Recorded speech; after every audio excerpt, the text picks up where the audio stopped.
대통령 집무실 이전을 위한 예비비 안건이 임시 국무회의를 통과했습니다. 인수위 원안보다 130억 원 줄어든 360억 원 규모로 안보 공백을 최소화하기 위해 한미연합훈련 관련 부서는 이사 시기를 늦추기로 했습니다. 인사청문회를 앞둔 한덕수 국무총리 후보자의 고액보수 논란이 잦아들지 않고 있습니다. 윤 당선인 측은 경륜 갖춘 적임자라는 뜻을 거듭 강조하며 새 정부 인선에 최대한 속도를 내겠다고 밝혔습니다. 코로나19 신규 확진자 수가 이틀째 20만 명대를 유지했습니다. 정부는 오미크론 변이 유행이 감소세에 접어들었다면서도 올가을 이후 재유행 가능성에 대비해 백신 추가 접종을 검토하고 있습니다. 정부는 연말까지 국제선 운항을 코로나19 사태 이전인 2019년의 절반 수준까지 복원시킨다는 계획을 세웠습니다. 다음 달부터 매달 주 100편씩 국제선을 늘리고 7월부터는 주 300편씩 국제선을 증편합니다. 대통령 당선인 대변인직을 내려놓은 김은혜 국민의힘 의원이 경기도지사 출마를 선언했습니다. 민주당에서는 경선을 앞두고 당내 경기지사 후보군과 새로운 물결 김동연 대표 사이에 신경전이 불붙고 있습니다. 러시아 침공으로 우크라이나가 입은 시설 피해가 적어도 83조 원에 이른다는 분석이 나왔습니다. 러시아는 그러나 민간인 학살 의혹을 부인하며 서방 국가들이 러시아와 우크라이나 사이 평화 협정을 망치려 한다고 주장했습니다.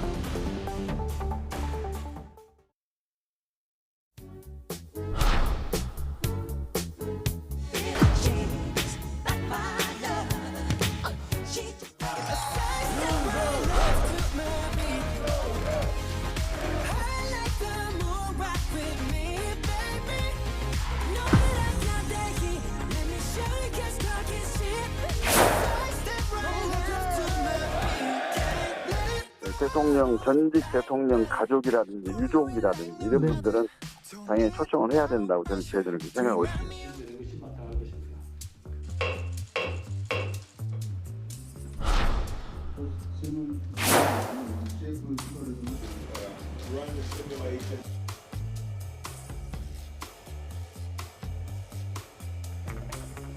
양측, 지금 현재 정부 측과 또 인수위 측에서 조속하고 지금보다 원활한 방안으로 어떻게 하면 집무실 이전을 할까라는 논의가 진행될 것 같습니다.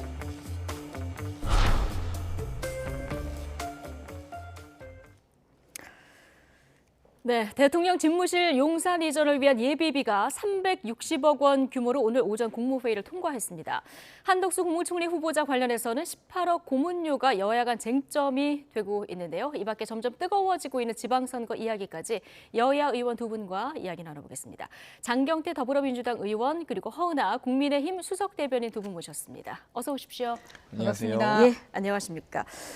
용산 이전을 위한 예비비 오늘 국무회의에서 드디어 이제 통과가 됐습니다.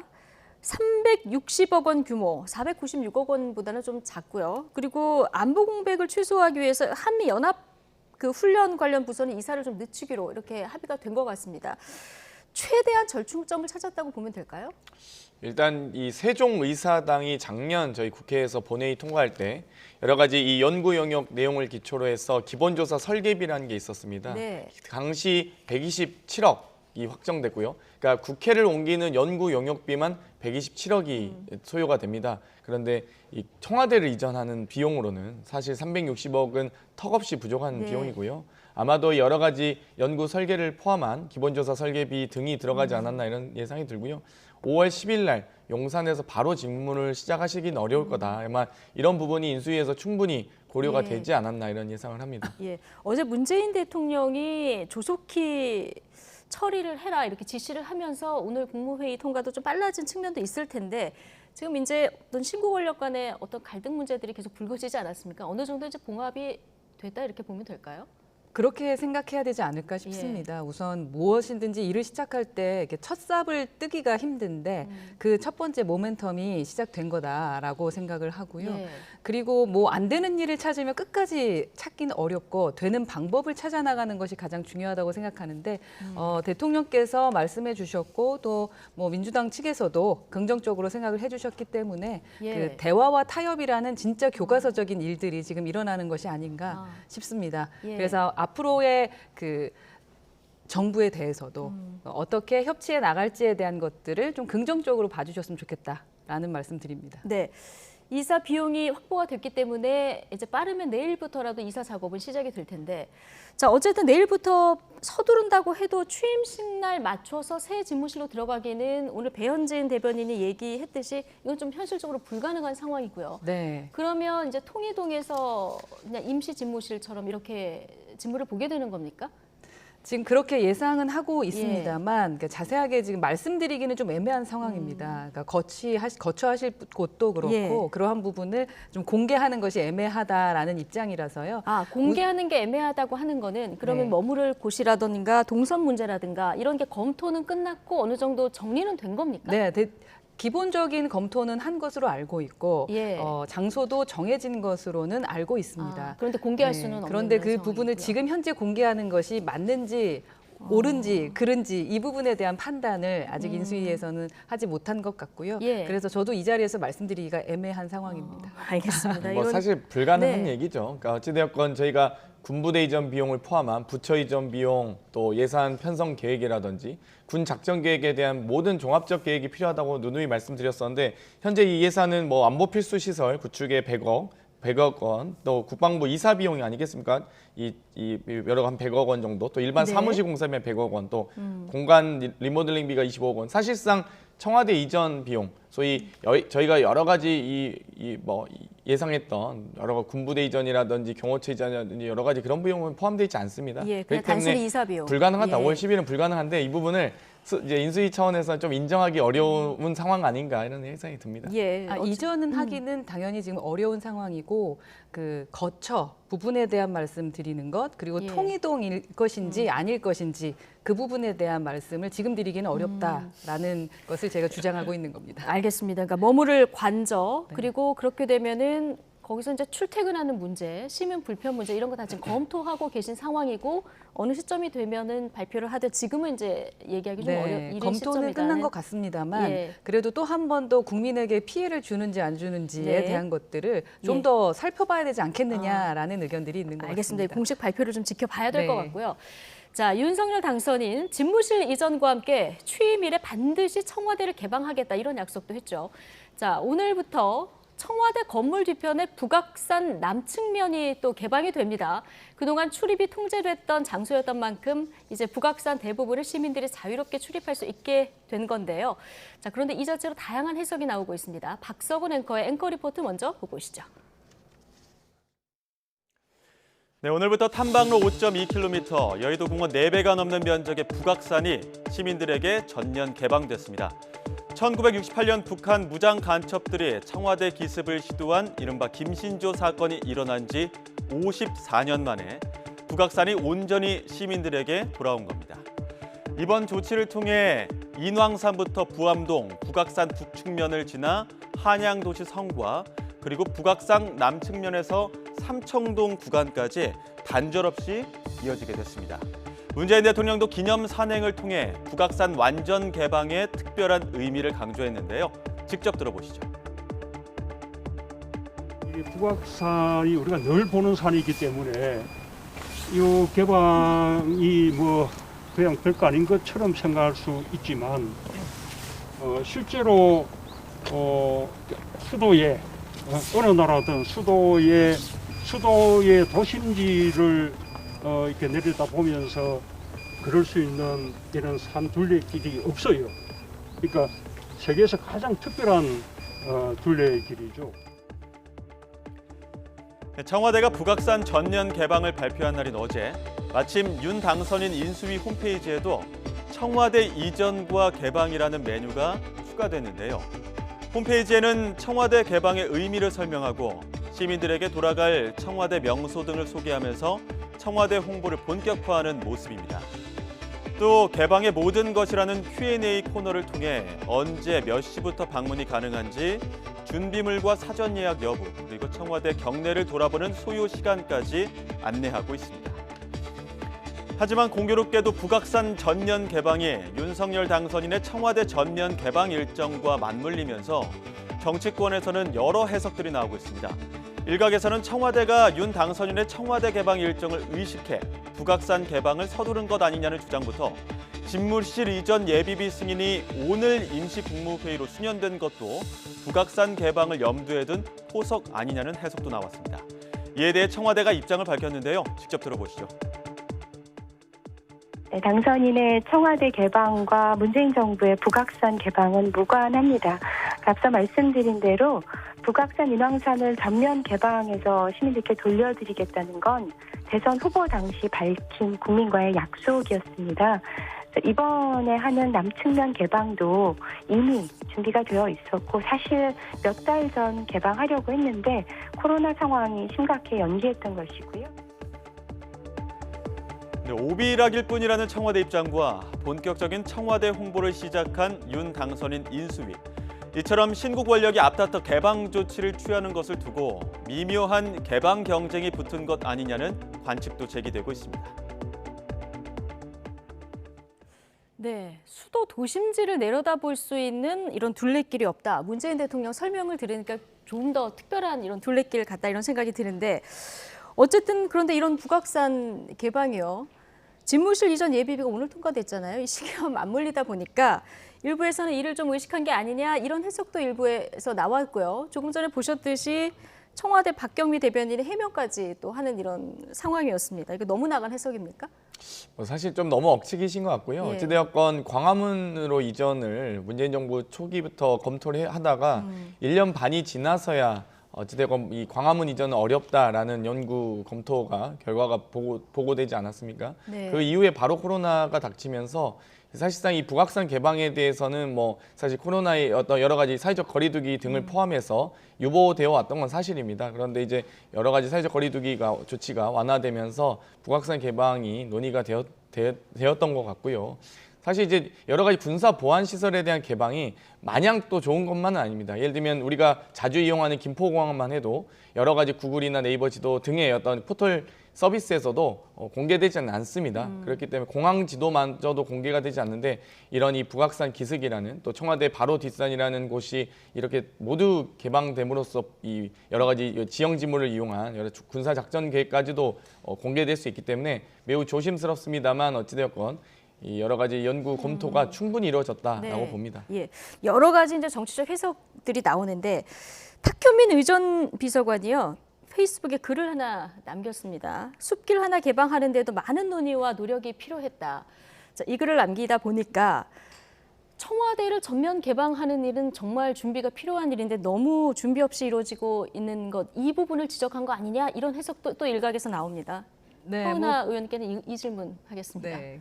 그렇게 해석할 수도 있을 것입니다. 네. 하지만 국민들 입장에서 지켜봐 주셨으면 좋겠습니다. 국민들 입장에서도 뭐 경쟁을 통해서 국민에게 더 편리하고 국민을 위한 결정이라면 그게 더 원하시던 방향이 아닐까 하는 생각을 하게 되고요. 장경태 의원님 말씀하셨던 대로 안보와 안전에 문제가 없다면 국민께 돌려드리겠다라고 하는 문재인 대통령의 약속과 지금 당선인의 약속이 다르지 않다라고 생각하고요. 그것을 이제 이뤄나가는데 서로 협치하고 협의해서 그 문제가 하나씩 지금 해결되고 있는 것이 아닌가 하는 측면으로 좀 생각해 봐 주셨으면 좋겠다라고 예. 말씀드리겠습니다. 알겠습니다. 자, 집무실 이전과 청와대 개방 문제 얘기해봤고요. 윤석열 정부 초대 총리로 지명된 한덕수 국무총리 후보자. 자, 새 정부 내각 구성과 함께 지금 인사청문회 준비 한창인데요. 여야 사이에서 고액 보수 공방이 불붙었습니다. 관련 이야기 직접 듣고 오시겠습니다. 이제 일반인이 생각할 때 고액이 아니냐 이제 이런 아니 얘기가 그거는 나오는데, 우리 기자님의 생각이고 예. 지금 모든 거를 팩트 체크를 해가지고 예. 우리가 국회 청문을 위해서 그 검증을 위해서 제출합니다. 지금 올해 최저임금이 시급 청구자가 9,160원 아닙니까? 네. 이거 한 푼도 안 쓰고 모아야 18억을 모을 때 들어가는 이제 기간이 이제 78년 4개월이라는 거예요. 한 사람의 인생 다 쏟아부어야 되는 이 엄청난 돈을 받아놓고 그게 뭐 업계 관행이었다 얘기하면 그 관행은 어느 국민들의 관행인지 그것도 저는 국민 눈높이에서 검증 대상이라고 생각합니다. 민주당은 뭐 본인들이 과거에 뭐 청문회 했던 걸 보면 뭐 칼날 검증한다 그러면 부끄럽지도 않은지 일단 그 지점을 지적하고요. 정부의 첫 번째 국무총리에 대해서 그 이제 꺾어버리겠다, 통과 안 시키겠다 이런 마음으로 나올 거라는 게 예측이 되니까 네. 그걸 잘 통과하실 수 있는 분, 그리고 경제 전문가, 그다음에 또 여러 가지 안정적으로 갈 수 있는 사람을 찾다가 보니까 제가 보니까 한덕수 전 총리가 후보자가 가장 적임자로 보이지 않았나. 네, 너무 고해가 아닌가 이런 질문에 그건 기자님 생각이다 이런 답변까지 좀 듣고 오셨는데 결국 국민 눈높이가 중요한 이런 사안인데요. 4년 4개월 동안 18억 원 정도입니다. 자, 김앤장 자문료 문제인데 이거 어떻게 개인적으로 보고 계십니까? 아마도 국민의힘에서 문재인 정부의 여러 가지 장관 인사청문회를 하시면서 주장했던 바를 저희도 똑같이 장관 인사청문회의 높은 도덕적 윤리 검증을 통해서 인사청문회 준비하고 있고요. 4년 동안 18억 원은 사실 월급으로 따지면 3,500만 원입니다. S51 사회이사 같은 경우도 4차례 이사회 참석으로 6,200만 원 받으셨더라고요.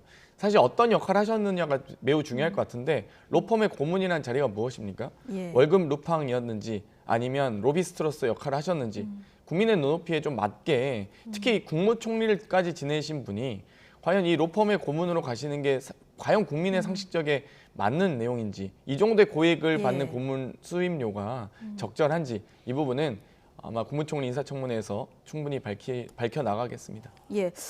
어쨌든 국민 눈높이에 너무 안 맞다 이런 의견도 있고요. 뭐 고액에 맞는 역할을 했으면 문제 없는 거 아니냐 이런 여론도 있습니다. 하은하 의원님은 어떻게 보십니까? 네, 양극화는 사라져야 하지만 사실 현재 그 월급이라는 것도 사실 양극화가 되고 있는 것이 사실입니다. 그 사실을 부정하는 것 또한 좀 저는 이해할 수 없는 부분이다라는 생각이 들고요. 지금 국민들은 많이 힘드신데 너무 많은 연봉을 받고 있는 것이 아니었냐라고 지적할 수는 있겠습니다. 하지만 워낙에 그 로펌 자체가 제가 듣기로는 처음에 초임이라고 하나요? 신입들도 거의 연봉이 1억이라고 합니다. 그 정도로 연봉 자체가 높은 회사였고 만약에 합당하게 돈을 받았다면 그거 가지고 얘기할 수는 없는 부분이 아니겠느냐라고 말씀을 좀 드리고 싶고요. 한덕수 그 후보자도 공직 후보자로서 어떠한 의혹이 있고 그렇다면 내가 투명하게 밝힐 것이다라고 얘기했기 때문에 그 문제점에 대한 지적을 칼날 검증하시면 될 것 같습니다.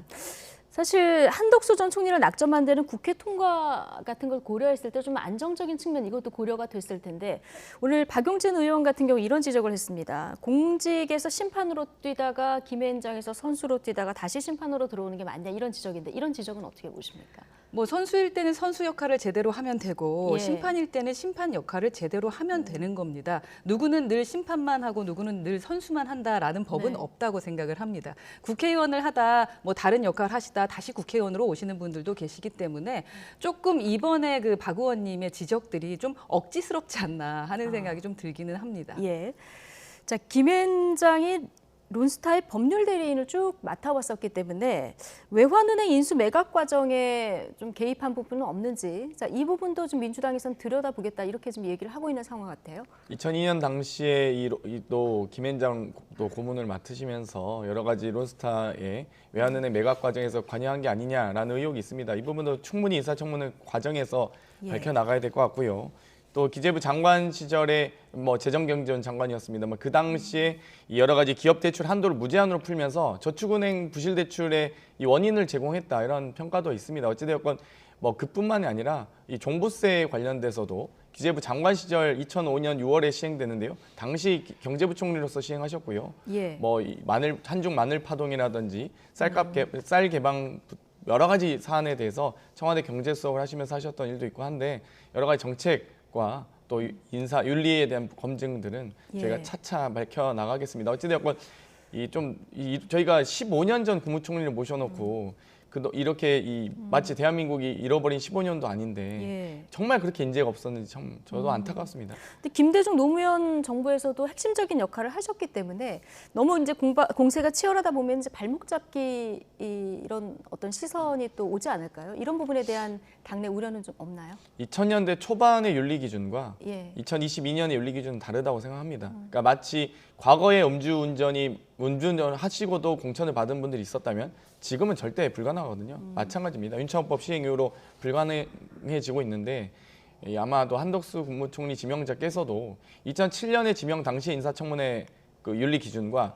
2022년의 윤리 기준은 매우 다를 것이다. 이렇게 말씀드릴 수 있겠습니다. 예. 자, 달아오르고 있는 지방선거 이야기로 넘어가겠습니다. 자, 윤석열 당선인의 입 역할을 해왔던 김은혜 의원 어제 대변인직을 사퇴했는데요. 오늘 바로 경기도지사에 출마하겠다 이렇게 출사표를 던졌습니다. 출마의 변 잠시 듣고 오시겠습니다. 이번 경기도지사 선거는 이재명의 시대를 지속하느냐 극복하느냐를 묻는 선거입니다.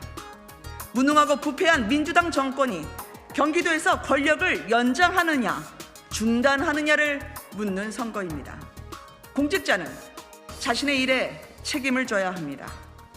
당군 일의 최대 치적이라고 자랑했던 대장동 사업은 어느새 당군 일의 최대 사기극으로 불리고 있습니다. 3억 5천 투자해서 8천억 원을 돌려받았던 이 거대한 재판의 설계자는 누구입니까? 네, 자 김은혜 의원의 출마의 변 듣고 오셨습니다. 장경태 의원님, 여기 수요일마다 짝꿍이셨잖아요. 어떻게 보고 계십니까? 정말 경기도지사 나가실 것 같다라고 예상을 했는데 또 그렇게 또 예상하셨습니까?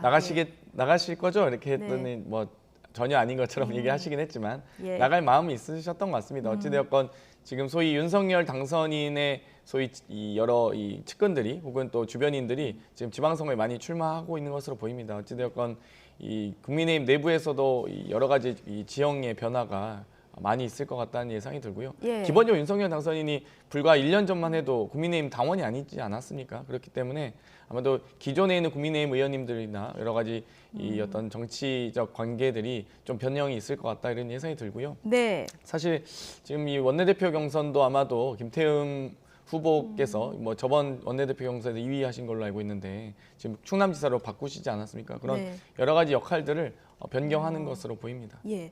근데 조금 전에 출마의 변 듣고 오셨습니다마는 김은혜 의원 별칭이 이제 대장동 저격수 아니었습니까? 근데 오늘도 보면은 대장동 의혹 그리고 이재명 전 지사를 직격하는 발언들을 굉장히 강하게 했거든요. 자, 이 부분은 일종의 전략이라고 봐야 될까요? 정말 분명히 아시는 분이 저렇게 하셔서 좀 안타까운데요. 사실 이제 PF는 직원을 둘 수 없기 때문에 AMC 등을 만들어서 자본금을 만듭니다. 그럼 자본금이 이제 AMC의 자본금이 대장동의 AMC 자본금이 3억 5천인 것이고요. 예. 투자금은 더 큽니다. 그래서 제가 부산저축은행 수사 당시에 대장동 PF가 부실대출이 1,800억의 규모 2위였음에도 불구하고 왜 수사하지 않았냐라고 저희가 계속 주장했던 것이고요. 또 특검을 또 주장하기도 예. 했고요.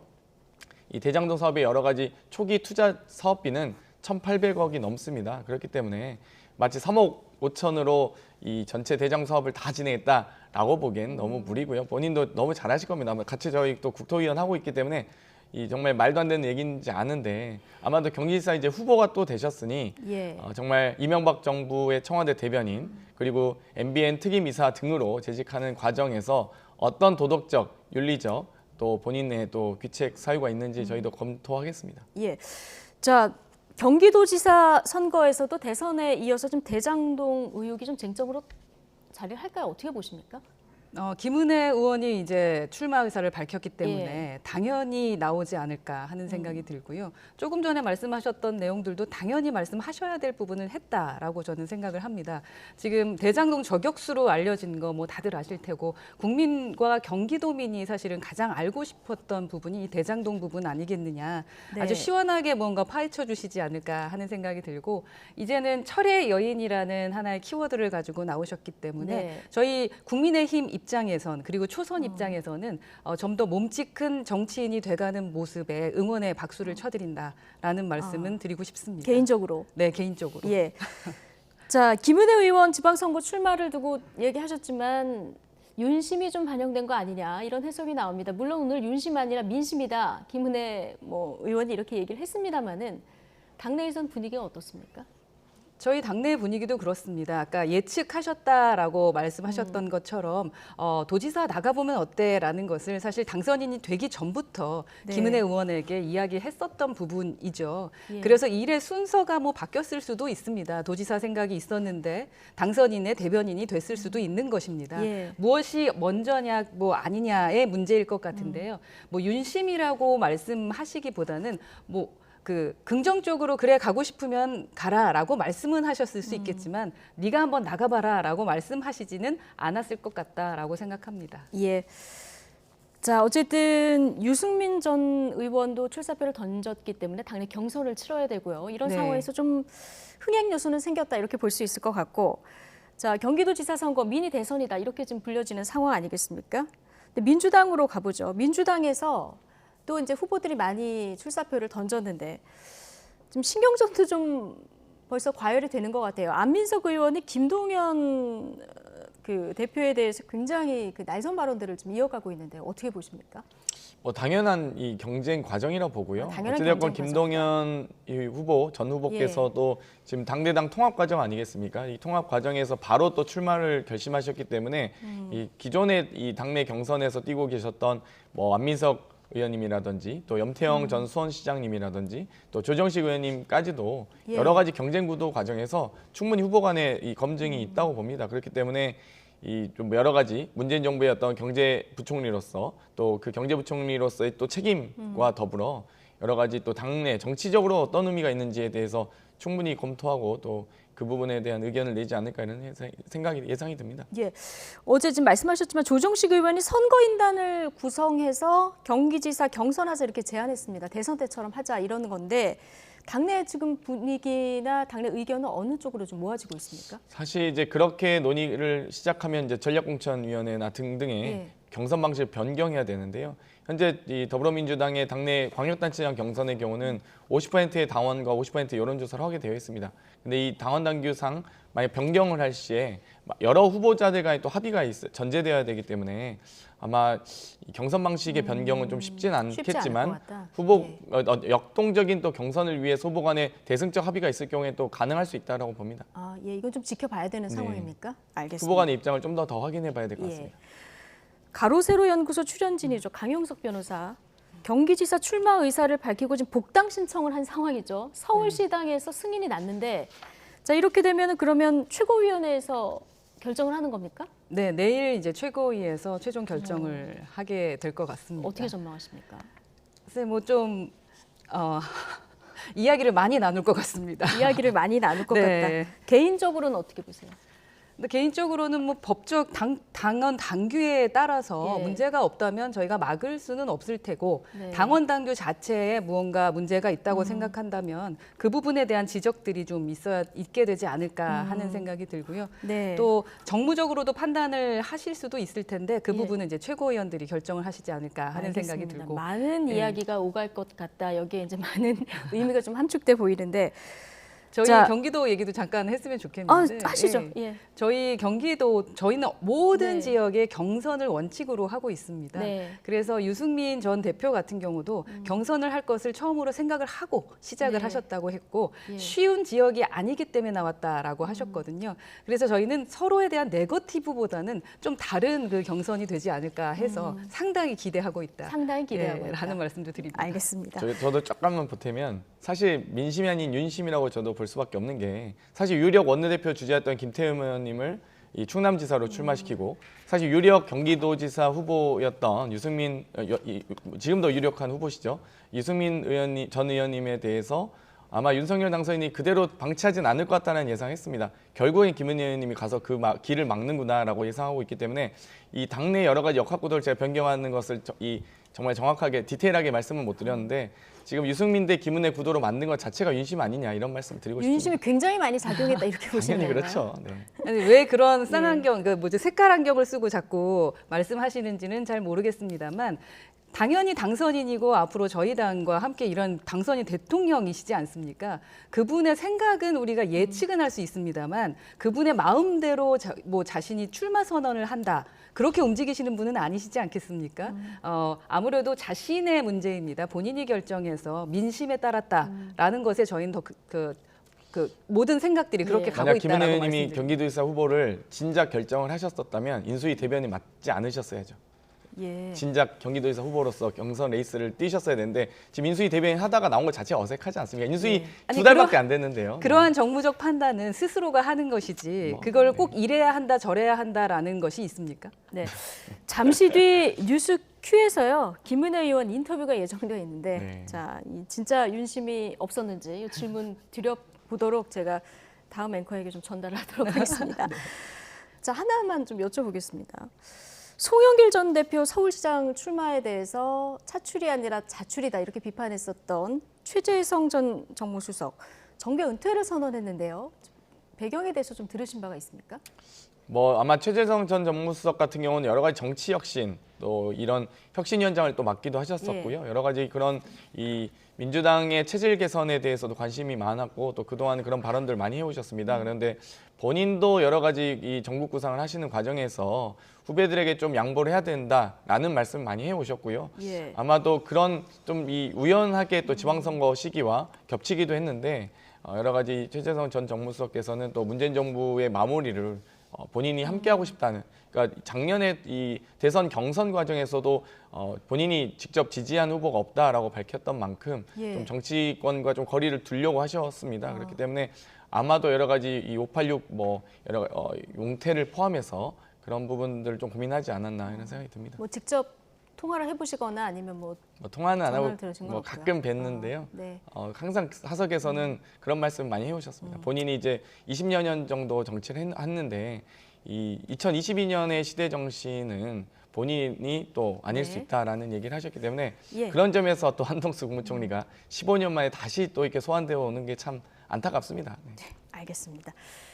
자, 지금부터 다룰 이 이슈도 지방선거에 영향을 미칠까요? 어제 부산대가 조국 전 법무부 장관의 딸 조민 씨의 의학전문대학원 입학을 취소했는데요. 자, 부산대 발표에 앞서서 시민단체들 대학 정문에서 찬반 집회를 벌였습니다. 자, 화면 준비했는데 함께 보고 오시죠. 아빠가 밉다고 딸을 이제 와서 또 정치적인 결론으로 해서 딸을 입학 취소를 한다? 말도 안 되는 일이죠, 이거는. 조민의 입학 취소는 어떤 진영 논리로 나눠가지고 한쪽에 핍박을 받는 것처럼 묘사를 이런 부분들 저희는 다른 게 없어요. 법에서 이것은 잘못된 것이라고 결론이 나왔기 때문에. 네. 지금 보신 것처럼 여전히 이 문제 가지고 여론이 둘로 갈려져 있는 이런 상황입니다. 민주당 입장에서 봤을 때 지방선거 앞두고 이 이슈가 다시 불거지는 것 자체가 좀 부담일 수도 있을 것 같은데 어떻습니까? 이 법무부 장관에 대한 이 여러 가지 압수수색 과정에서 또 그 자녀에 대한 여러 허위 서류를 바탕으로 해서 이 현재 윤석열 당선인께서 전 검찰총장 아니시겠습니까? 참 법무부 장관과 검찰총장이 갈등 과정에서 자녀에 대한 이런 이 인생을 정말 송두리째 야삭할 정도의 판단이 특히 대선 이후에 결과 발표 이후에 나왔다는 것이 좀 안타깝고요. 오히려 좀 부산대에서 정말 이 공정하고 상식적인 판단을 대선 전에 하셨으면 어땠을까 이런 아쉬움은 좀 있습니다. 너무 대선 뒤에 바로 하는 거에 대한 어떤 시기적인 문제 좀 의심스럽다는 얘기를 해주셨는데, 자, 조국 전 장관이 이게 너무 가혹하다. 부산대의 입학 취소 결정에 대해서 효력을 정지해달라는 집행정지 신청을 또 냈거든요. 자, 이 부분 어떻게 보십니까? 저희는 긍정적으로 볼 수는 없는 부분인 것 같습니다. 기본적으로 국민들이 바라보는 그 도덕적 잣대와 기준이 어떻게 되는지 아직도 파악을 못하고 계신 것이 아닌가 하는 생각이 들고, 아까 시민도 말씀을 하셨는데 법적으로 그렇게 결정이 됐다면 그에 따르는 것이 맞는 것이 아니겠느냐라고 말씀하시는 거 아니겠습니까?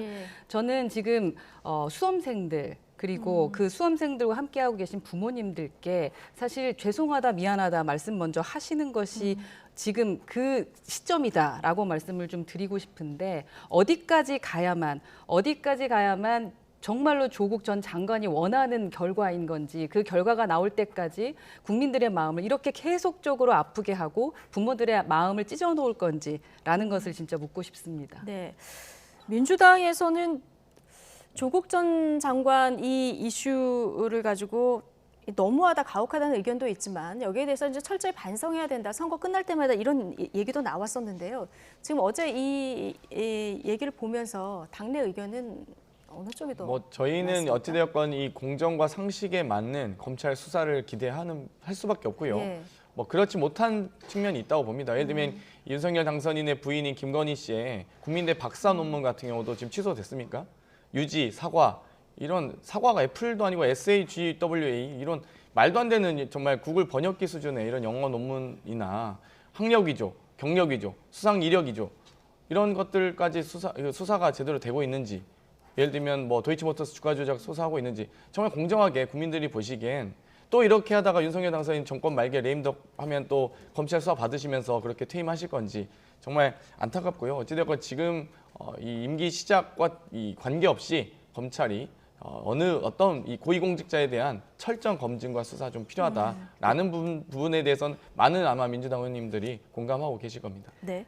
당사자뿐만 아니라 민주당 측에서 자꾸 사과와 반성은 하지 않고 어떠한 내가 탄압을 받고 있다라고 운이 나빠서 내가 이렇게 된 것이다라고 생각하는 것은 국민들 보시기에 상당히 비겁한 행동이다라고 생각할 수가 있습니다. 기본적으로 물타기 자꾸 하시면서 너희는 이랬는데 왜 우리한테 이러냐라고 하면서 김건희 씨를 자꾸 들먹이는데, 우선 조국 전 장관, 조민의 사건에 대한 거 먼저 해결하시고 그 다음에 하나하나 뭔가 일을 해결해 나갔으면 좋겠다라는 말씀도 드리고 싶습니다. 네, 자 여기까지 듣겠습니다. 장경태 더불어민주당 의원, 허은하 국민의힘 수석 대변인과 함께했습니다. 고맙습니다. 네, 감사합니다.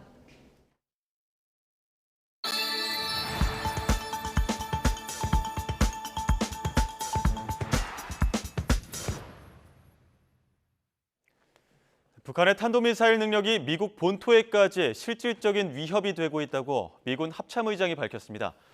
미군 사이버 사령관은 북한의 사이버 능력이 향상되고 있다면서 부처 간 협력을 통한 대응 의지를 밝혔습니다. 김진호 기자의 보도입니다. 북한의 탄도미사일 능력이 미국 본토에까지 위협이 되고 있다. 마크 밀리 미국 합참의장이 국방예산 청문회를 앞두고 하원 군사위원회에 제출한 서면 자료에서 밝힌 내용입니다. 북한의 지속적인 무기 시험과 개발은 미국 본토는 물론 인도 태평양의 동맹과 파트너들에 대한 실질적인 위협이 되고 있다는 것입니다. 밀리 의장은 북한이 탄도미사일 능력을 지속적으로 강화하고 있다면서 미국 본토에 실질적인 위험을 초래할 수 있는 기술적 능력을 보유하고 있다고 평가했습니다. 로이드 오스틴 국방장관도 서면 자료에서 중국과 러시아가 미국 안보에 가장 큰 도전을 제기하지만 다른 위험에도 방심하면 안 된다며 북한과 이란 등을 거론했습니다. 오스틴 장관은 핵무기와 미사일 능력을 발전시키고 있는 북한, 핵 야망을 지닌 이란 등의 지속적인 위협에 직면해 있다고 지적했습니다. 폴 라카손의 미군 사이버 사령관 겸 국가안보국 국장은 북한의 사이버 능력이 향상되고 있다고 밝혔습니다. 상원 군사위 청문회에 제출한 서면 자료에서 러시아, 중국, 이란, 북한을 사이버 부문에서 미국의 전략적 도전을 제기하는 국가로 적시했습니다. 특히 북한에 대해선 해킹과 암호화폐 절취 등 범죄 조직을 통한 수입을 창출하기 위해 돈을 주고 사이버 행위자를 고용해 이용한다며 사이버 사령부는 북한의 활동을 막기 위해 국무부, 재무부와 협력하고 있다고 설명했습니다. YTN 김진호입니다. 부차 민간인 학살 사건에 대한 국제형사재판소 회부가 거론되는 가운데 지난 2003년 수단 다르푸르 집단 학살의 주범에 대한 재판이 사건 발생 19년 만에 네덜란드 헤이그의 국제형사재판소에서 시작됐습니다. 당시 친정부 민병대 사령관인 압드할 라흐만은 2007년 국제형사재판소에서 체포영장이 발부됐지만 수단의 독재자 알바시르가 쿠데타로 축출된 2019년까지는 신변을 보호받다가 최근 자수했습니다. 다르푸르 학살은 수단의 비아랍계 주민들이 반정부 무장투쟁을 벌이자 알바시르 정권이 아랍계 민병대를 동원해 30만 명을 학살하고 성폭행, 고문한 현대사의 비극입니다. 봉쇄 열흘째를 맞은 중국 상하이에 어제도 코로나19 신규 감염자가 30% 정도 늘어나면서 확산세가 이어지고 있습니다. 중국 국가위생건강위원회는 상하이의 어제 하루 신규 감염자 수가 무증상과 해외 유입을 포함해 17,081명이라고 발표했습니다. 이 같은 수치는 하루 전보다 28% 증가한 것으로 상하이는 2,500만 명의 주민이 모두 외출이 금지된 채 자택에 격리된 상태인데도 감염자가 매일 30% 정도씩 급증하고 있습니다. 고강도 도시 전면 봉쇄가 열흘 이상 지났는데도 감염자가 빠르게 늘어나고 있는 것은 이전과는 다른 양상으로 오미크론 변이의 빠른 전파력이 원인으로 보입니다. 조 바이든 미국 대통령이 취임한 뒤 세 번째 대만 무기 판매를 결정하면서 중국의 거센 반발이 예상됩니다. 대만 외교부는 미국 정부가 9,500만 달러, 우리 돈 1,100여 원에 이르는 패트리엇 미사일 방공 시스템 판매 승인을 통보했다고 밝혔습니다.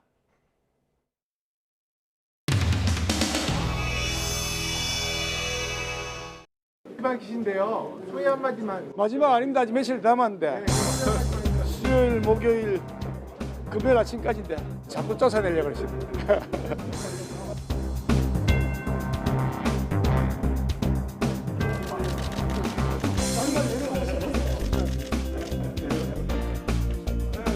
충남 선거에 많은 도움을 주셨으면 하는 생각이 있습니다. 나 우리 저기 그 김기현 선배님한테 원내대표 경선에서 떨어지고 이어서 내가 한번 도전을 해보려고 지금까지 1년 동안 생각을 했는데 이번에 나도 다시 출마하려고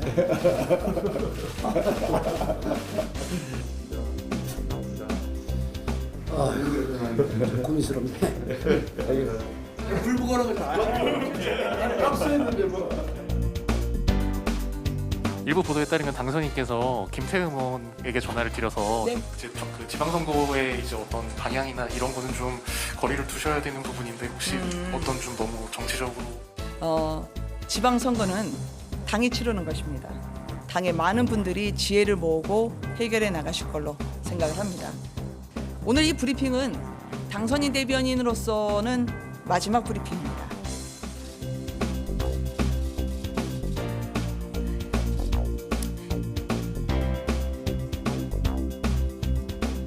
지방선거 이 출마 여부를 놓고요. 가급적 이른 시간 내에 제가 결심을 밝혀드리도록 하겠습니다.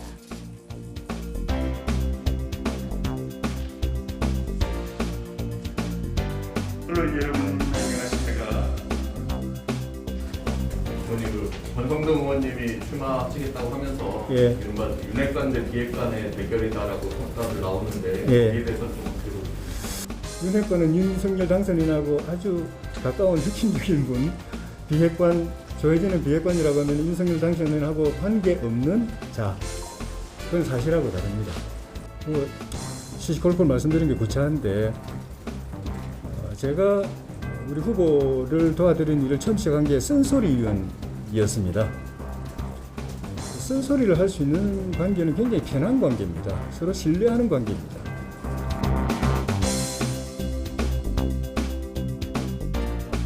원내대표 출마는 오로지 사선위원이 제의 판단에 의해서 이루어진 것이지 뭐 당선인과의 교감하에 이루어진 것은 아닙니다. 청와대 그게 당에까지 기조가 이어지는 것은 우려스럽다는 얘기를 하셨거든요. 그럼 어떻게 대비하실까요? 제가 뭐 경선 및 본선 선거 과정에서 우리 당선 있게 쓴소리와 직원을 가장 많이 한 사람입니다. 똑같이 유지할 것입니다.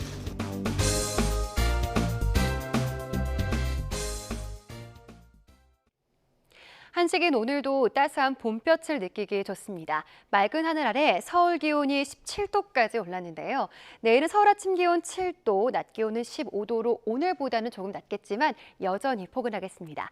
내일은 새벽부터 오전 사이 곳곳으로 봄비가 내립니다. 경기 남부와 영서 남부, 충청과 호남, 경북 북부와 경남 서부 지역에 1mm 안팎의 비가 조금 내리겠고요. 서울 등 그 밖의 지역에는 빗방울이 떨어지겠습니다. 비의 양이 적어서 건조특보가 해제되긴 어렵겠습니다. 또한 내일 오후부터 강원 산간과 경북 북동 산간에는 바람이 다시 강해지겠는데요. 산불이 자주 발생하는 시기입니다. 불씨 관리 철저하게 해주시기 바랍니다. 내일 아침 기온은 서울 7도, 대전 6도, 광주 7도로 오늘과 비슷하겠습니다. 오후부터는 맑은 하늘이 드러나겠고요. 서울 낮 기온 15도, 광주와 부산은 18도로 오늘보다는 조금 낮겠습니다. 금요일부터 기온이 오름세를 보이겠고요. 토요일에는 서울 낮 기온 22도, 일요일에는 23도까지 오르며 무척 따뜻하겠습니다. 날씨였습니다. 네, 수요일 더 뉴스 여기까지입니다. 함께해 주신 여러분 고맙습니다.